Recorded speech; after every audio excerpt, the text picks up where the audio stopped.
বাইরে চলো, কথা আছে। এখানেই বলুন না স্যার। কলেজের ম্যানেজিং কমিটির চেয়ারম্যান প্রকাশ পট্টনাকের ভাইজি, ভীষণ মেজাজ। আমি পল্লবীকে ভালোবাসি না, আমি শুধুমাত্র মিথিলাকে ভালোবাসি। অরিন্দম আমাকে সত্যি বলেনি, তার একটা শাস্তি ওর প্রাপ্য। আর ভালোবাসলে তো শাস্তি দেওয়ার অধিকারটাও জন্মায়, তাই না?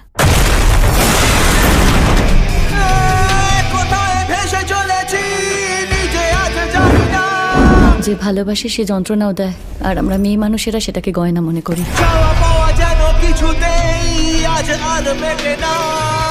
এসব বন্ধ করো প্লিজ। আমায় নিয়ে খেলার সময় মনে ছিল না?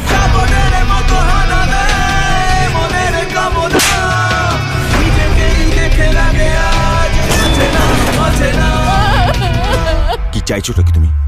কি চাইছো? তোমাকে।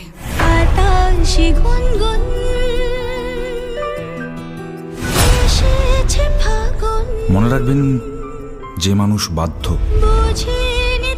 তার থেকে দুর্ভাগা এই পৃথিবীতে